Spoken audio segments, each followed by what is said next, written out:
I do want it to be known, yes, I am a ginger.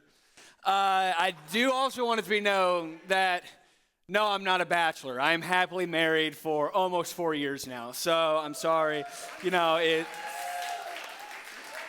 you want a ginger bachelor, good luck. There's not many of us left. All right, so in this series, we are talking about what our world needs today. And I think you and I both know that our world is not perfect. In fact, our world is far from perfect. But while I don't think we're ever going to get to the place of being a perfect world, I believe that you and I have the opportunity to make this world a better place starting today. In the past few weeks, we've talked about how our world needs more love.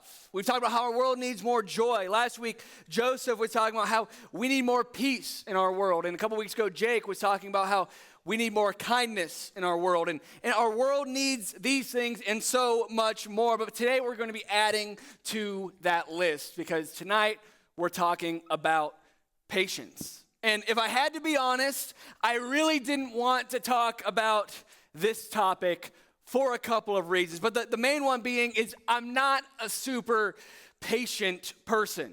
I mean, many of you, over time, as entertainment has changed and social media has changed, I really like these like short forms of media or these short periods of time that we have to wait for things. I mean, when I was a kid, if you saw like a commercial for a new toy, there was two ways to get that new toy or get that new thing that you wanted. The first one was to get your mom to take you to Target, and you had to go see if Target had the thing that you wanted.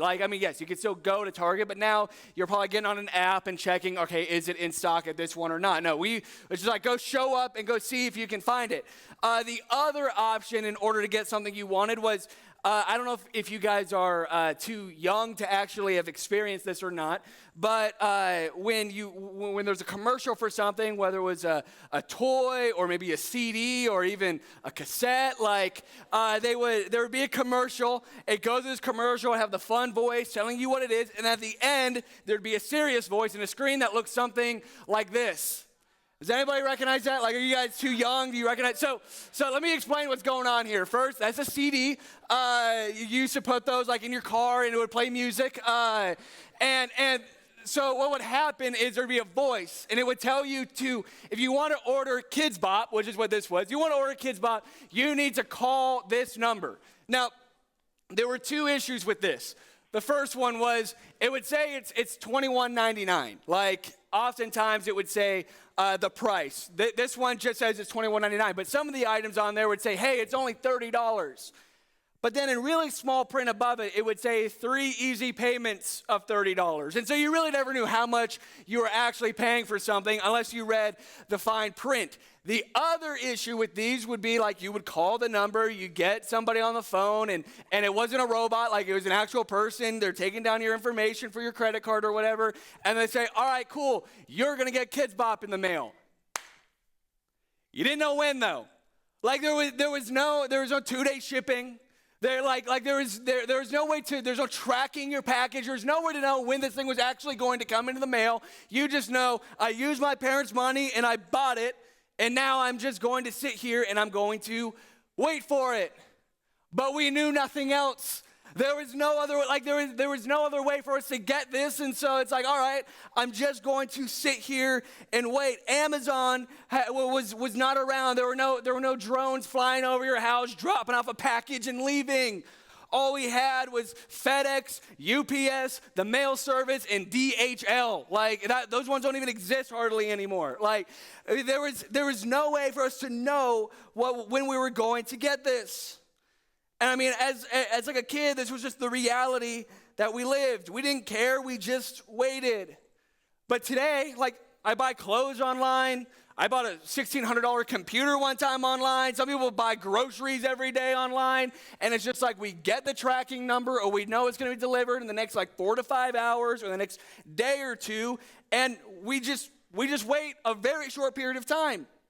And honestly, at this point, if anything takes more than 48 hours to go from my fingertips to actually in my hands, we are unhappy, and the Karen inside of each of us goes and leaves a bad review on whatever it was, because we just we don't want to wait. We aren't patient. And ordering things online isn't the only thing that we are no longer patient with. I mean, movies have taken a hit because people would rather watch TV shows that are shorter. YouTube has lost millions of dollars because as social media has changed from this like multi-minute wanting to consume the same content for a long period of time, it's changed over to now shorter TikTok videos. And if we're honest, our patience with one another has changed too. It's greatly decreased because we know, well, if someone makes me mad, I can kick them out of my life and I can meet new friends a whole lot easier than I could have a long time ago.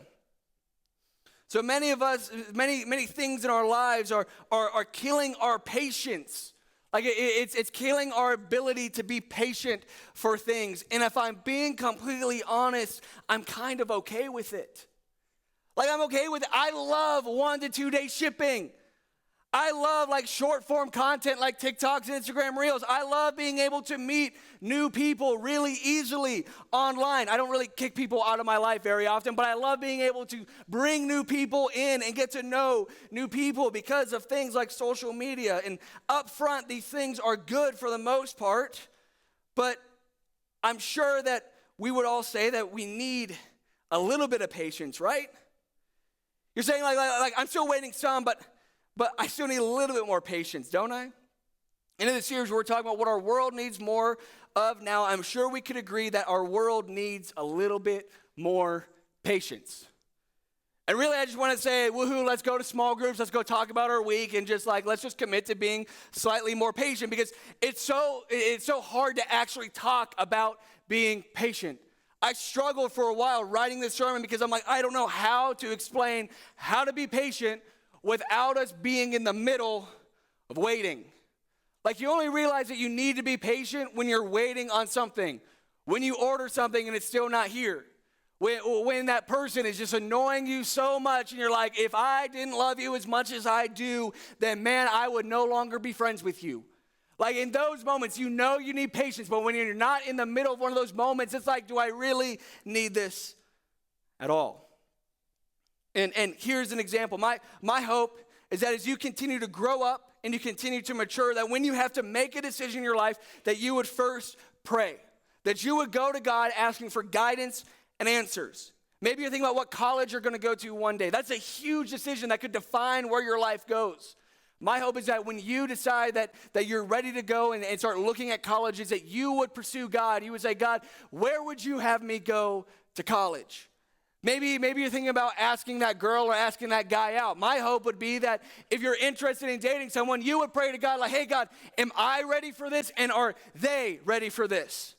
Maybe one day in the far future when you're married and you have kids and you've been working a job for a while, you get a job opportunity that would take your family out of the state that you currently live in, move across the country and start a whole new life somewhere else. That is a big deal, and my hope is that you would go to God and pray about that first so that you know what decision you should make. That is something that you should go to God with. And honestly, this situation happened to a couple of our small group leaders not too long ago, a couple of our freshman small group leaders, Joseph and Peyton. Joseph was up here last week preaching, and when I thought about this being patient and waiting, I thought of them and their story. You see, Joseph and Peyton, they both grew up and grew up in Omaha, graduated from Elkhorn High School. They graduated and said, hey, we're going to college at South Carolina. And they left, and at the end of college decided that they were going to get married, and they moved to Atlanta, Georgia, thinking, all right, we love Omaha, but we're never going to go back there. Like, we're going to go and visit our friends, but we're not going to go back long term. And after being in Atlanta for a couple years, or for a year, they... all of a sudden, Ronnie, our lead pastor here at Relevant, called Joseph and said, hey, dude, I got a job and I want you to take it. And what they did was so smart. They talked about it and they said, I think we need to go apart. I think we need to go and pray about this separately. Like, I don't think, like, we're not going to pray about this together right now. We're going to go and ask God, like, should we pick up the lives that we have already started to plant here in Atlanta? Should we move back to where we were both from? And after praying about it, after seeking some guidance from mentors in their life, they came back together and they agreed, yes, what we need to do is take a leap of faith and we need to go back to Omaha. And now they are your small group leaders, and now they have started this new life again here in Omaha. It's situations like that where in life you're going to be faced with decisions, but you don't have to make them alone. And we can and we should include our holy creator God in these big decisions in our lives. And at times he's going to say yes. At times he's going to say go. He's going to say go back to Omaha. At times he's going to say go and date that person. You are ready and they are ready. At times they're going to say yes, go to that college that is out of state. Go and do that. Go to that new job. And we feel good when God says go. The truth is we feel good because honestly, when he says go, a lot of times that's kind of what we want. Like in our hearts, like we want to go and do that thing. And so when God says yes, go, we feel good. But there are times in our lives where God isn't going to say go. There are times in our lives where it seems like God says absolutely nothing, or God straight up says no. And it's in times like that where I get to ask my favorite question of all time. It's a question I asked a couple years ago, and it's a question I continue to ask myself, and I continue to ask students, I continue to ask leaders, because I think it goes straight to our core and goes against everything that we would believe, and that is God still good when he says no? Because when he says yes, when God says go, we all feel good. But when he says no, when he tells you no, all of a sudden, you don't feel so good. I mean, is God still good even when he tells you to not take that promotion? Is God still good when he tells you that that person that you want to be with so badly isn't the person for you? Is God still good when he tells you that you should not go to that school that you got a full ride scholarship to and you want to go to so badly? Is God still good in those situations when he says no? And you see, Paul found himself in this very situation. Paul, who a lot of our New Testament is written by, and honestly is written about a lot of his life. Paul decided to follow Jesus after his death and resurrection on the cross. He turned his life around and said, I'm going to follow Jesus from here on out. You see, and Paul, he had two jobs. Paul's two jobs. First, Paul was a teacher, and he taught people about Jesus. Second, Paul was a tent builder. He built tents for a living. Like, I mean, now it's not a really great job, but back then it would have been a whole lot more important. And so he would build tents, and the money that he got from building these tents would ultimately go and fund his ability to go and teach people. And honestly, him being a tent builder is more of a fun fact. It really has nothing to do with what I'm talking about. But I wanted you to think about his primary job of being a teacher. You see, what all Paul wanted to do was go and teach people about Jesus everywhere he went. The only reason why he did the other thing was so that he could raise money and do what he really wanted to do. And he would go from town to town teaching people about Jesus and planting churches like what we have here at Relevant. He would go and he would gather a group of people, tell them about Jesus, and eventually he would pray to God and say, God, is it time for me to go to the next town? And God would say, yes, go. And when God said go, he went. And he went to the next town. But this time he asked God, should I go? And it looked a little bit different. This is what it says in Acts 16, verse 6. So it says, Paul and his companions traveled throughout the region of Galatia, having been kept by the Holy Spirit from preaching the word in the province of Asia. When they came to the border of Mysia, they tried to enter Bithynia, but the Spirit of Jesus would not allow them to. So they passed by Mysia and they went down to Troas. So what is going on here? What is actually happening? So we find Paul who is trying to go around and teach in these different places. Like he's trying to go from town to town and tell people about Jesus. And he gets to the edge of where he has been, which is Galatia. He's been in this one place and he's like, I'm ready to go into Asia. He had this plan set up that I'm just going to keep going town to town to town to town. And eventually I'm going to make it into the region of Asia. And so Paul did what he would always do. He got to the edge of Galatia. He prayed to God, said, God, should I keep going? And for some reason, he felt like God was telling him no. For some reason, he had this stirring in his heart. He's like, we can't keep going. And what I find really funny is it says that they were in the region of Galatia. And God said no about going to Asia, but then he still went to Mysia. So he said, okay, God said no to go into Asia, but I'm not going to pray about this. I'm just going to go over to this other place. So he goes somewhere else to by himself without talking to God about it. He gets there and then he goes, okay, God, now that I'm here, should I go to the next place? And God says, no, you can't go there either. God tells him no twice. He says, you don't go to Asia, you don't go to Bithynia. And so now he's like, okay, I just have to sit here and wait. And I think what would be the most challenging part for Paul is all he wants to do is go and tell people about Jesus. He wants to go tell people about God, and the only thing preventing him from telling more new people about God is God himself. And it wouldn't make sense to any of us in our right mind that we wouldn't go. I mean, think about anything else in your life. Anything like if you were a vacuum salesman, the vacuum company would never tell you, don't go and have conversations with everybody in your life about the vacuum you're trying to sell.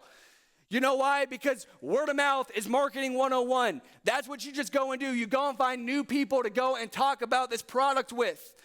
And for some reason, Paul wants to just go and tell more people about Jesus, but for some reason, God is telling him, no, you have to stay. And he had to wait.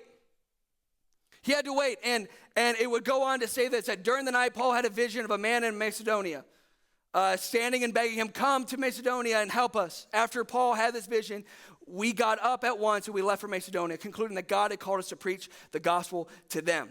So we don't know how long Paul waits.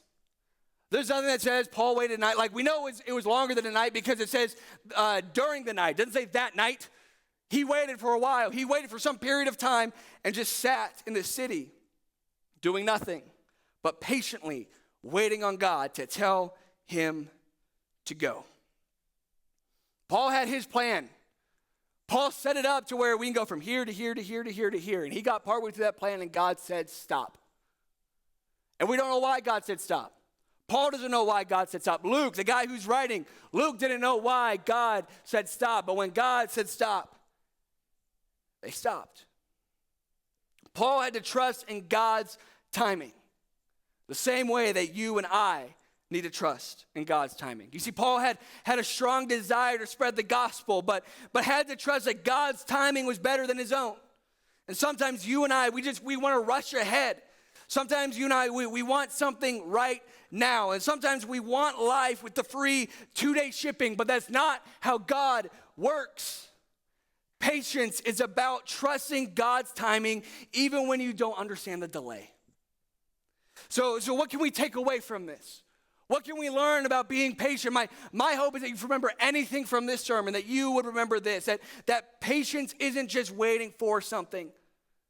Patience is trusting God while we wait. And it's believing that even in the silence, even when God is telling you to wait or telling you no, that God is still working for our good. So how can we practice patience this week? Maybe it's in a moment while we are waiting for something small like that Amazon package, but maybe it's something bigger. Maybe it's while you're waiting for clarity for a decision that you have to make in your life. Maybe it's in those moments that you need to pause. You need to remind yourself that God is working in the waiting. And ask him for strength to trust his timing even when it doesn't match your plan. So this week, my challenge to you would be to commit to trusting in God's timing, that whether his answer is yes or no or wait, that we know that he is good and his plan for us is better than anything that we could plan ourselves. God is always working even when we can't see it. So let's trust him in the waiting. Is God still good even when he says no?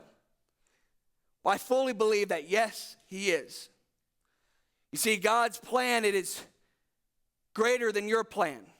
See, God, he's not going to give you every single thing that you want, but he has a plan for you, and his plan for you is there to benefit you, and it is greater than any plan you could ever have for yourself. It's a plan that is good for you and a plan that won't harm you. It is a plan that gives you hope and a future. But sometimes you just have to patiently wait on him. Let's pray. Dear God, we thank you for your timing. Because your timing is perfect. Help us trust you in the waiting. Even when it is difficult, give us patience and help us believe that your plans are good for us. We surrender our lives, we surrender our decisions, and we surrender our timing to you tonight, God. Teach us to wait well and to trust you more every single day. God, it's in your name that we pray. Amen.